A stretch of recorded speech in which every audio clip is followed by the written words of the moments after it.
Failure is a part of the process. You have to fail to win. You have to lose your fear of failure. Failure is a part of the process. People who never fail, never try. You have to fail. You got to get it wrong to get it right. You learn nothing from winning. You only learn from your failures. Warren Buffett said he won't even invest in a person's business unless they failed in 2 other businesses. Because now you know what not to do. And so I think that's probably the biggest thing, man. I've overcome so many failures. I've failed more times than I've succeeded. I tell you the truth, man. It's like Michael Jordan. Michael Jordan took 949 game-winning shots. He only made 123. He's the greatest basketball player to ever live. He only made 123 game-winning shots. He took 949 of them. All you gotta do is win some of the time. A professional baseball player, out of every 10 at bat, if he hits the ball 3 times out of 10, he makes millions of dollars. You understand? If a basketball player makes 50% of his shots, he makes millions of dollars. All he got to do is hit half of them. Not at the free throw, but in the game. That's what you got to learn. Probably the other thing for me is when I stopped living my life in probabilities and started living only in possibility. Probability is when somebody gives you a statistic. Like they told me, 1 in every 20,000 comedians will get on the Tonight Show. That was the odds. And I went, cool. And the dude went, what do you mean cool? I said, I'm gonna get on the Tonight Show. He said, no, you didn't listen to me. He said, 1 in every 20,000 ever make it to the Tonight Show. Excuse me, you did say 1, didn't you? That's the possibility of winning. That's the attitude you have to have about it. All you want to do is live in the possibility and ignore the probability. Probability simply means to me, probably ain't gonna happen. That's what that means to me. Possibility is, it can happen. You just gotta have that, man. We all feel like giving up sometimes.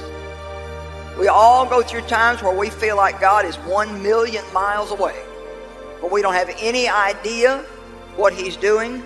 When we're tired, when we're weary, when we think we just can't go on. Most people are afraid to set great dreams and set big goals because of the fear of failure. There's something much worse than failure. It is the fear of failure. I want to remind you that failure is not final, it's formative. It is part of the process.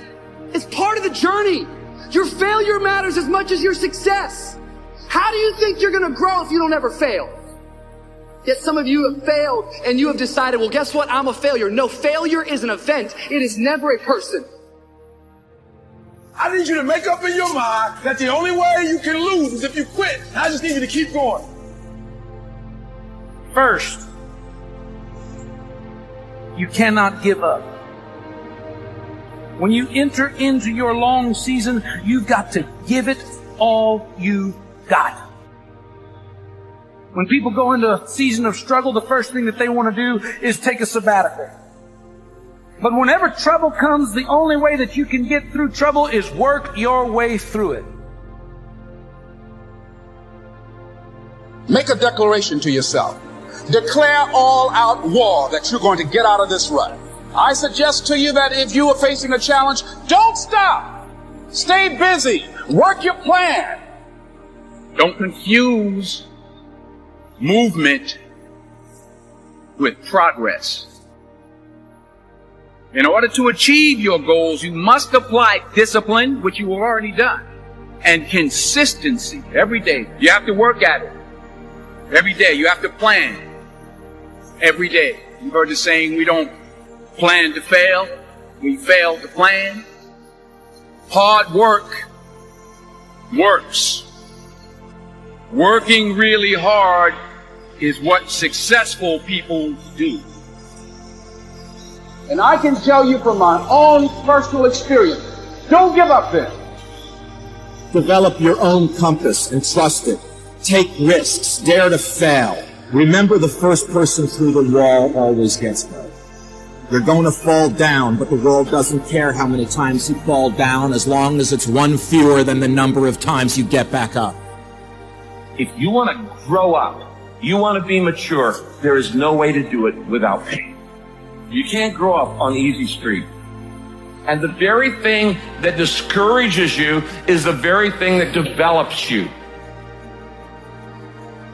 Make one room in your house as beautiful as possible.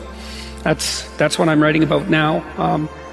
I talked a lot already about the necessity of cleaning your room, which is, in some sense a foolish piece of advice because it seems so obvious, but it's not obvious at all. And you'll find if you try it, especially if you're in a household that's not very functional, that you'll encounter obstacles that you couldn't imagine existed while you're trying to put your life in order. And you can take your surroundings beyond order and move towards beauty, and that's unbelievably useful because, well, beauty calls people to their higher being, I would say, and to make friends with beauty is to introduce yourself very carefully to one of the mysteries of life that make it worth living. Now, we teach things that are generally not taught in school, as I already have said, but I want to talk about another little factor. 90% of the visits to medical doctors are directly or indirectly related to stress. 90%. My stress level, and I face as many deadlines as anybody you know. It's always a book production, a class I'm teaching, a seminar I'm presenting, and each one of them requires time and concentration. Example, how many of you feel like I've made this talk before? Can I see your hand, please? Several hundred times. I made it yesterday. You know what I did between yesterday and today? I spent over 6 hours getting ready for today.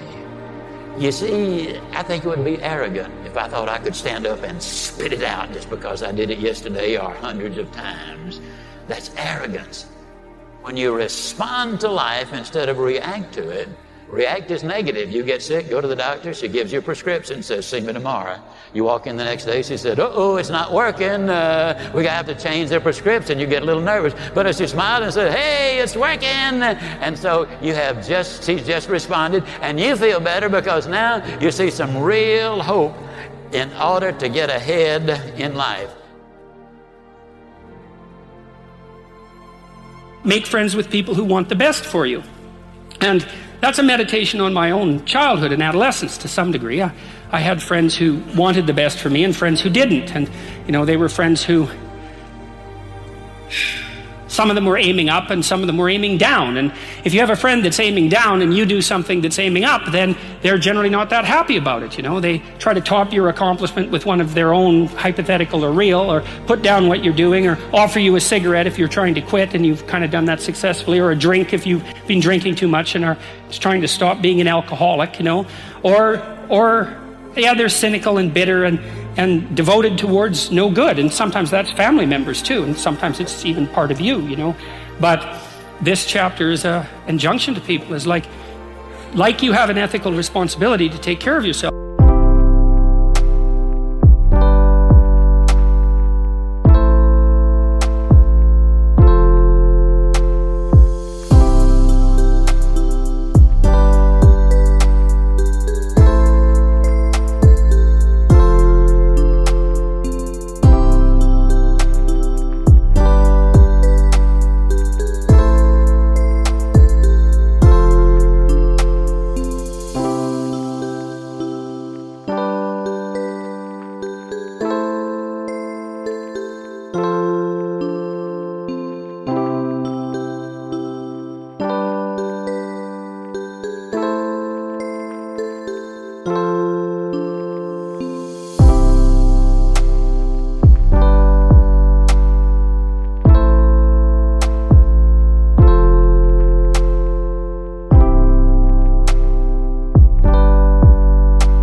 you have an ethical responsibility to surround yourself with people who have the courage and faith and wisdom to wish you well when you've done something good, and to stop you when you're doing something destructive.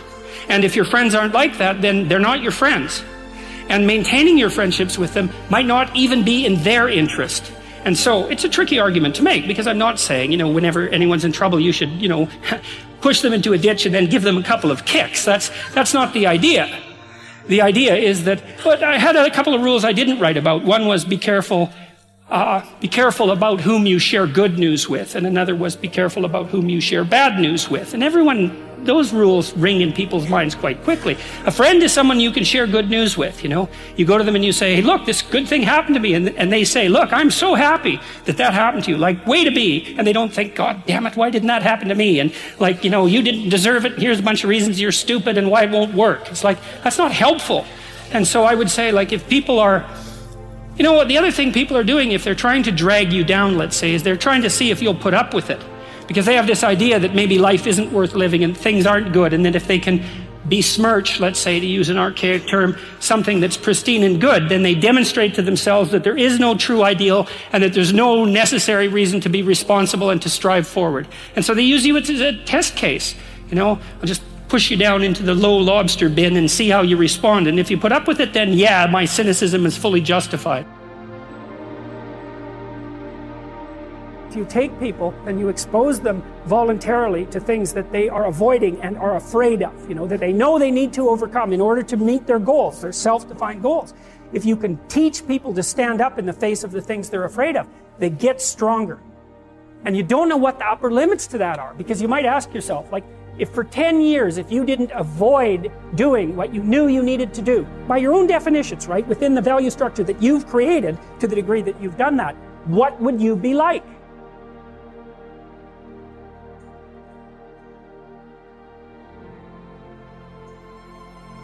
Greatness is not this wonderful, esoteric, elusive, God-like feature that only the special among us will ever taste,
something that truly exists in all of us. It's very simple.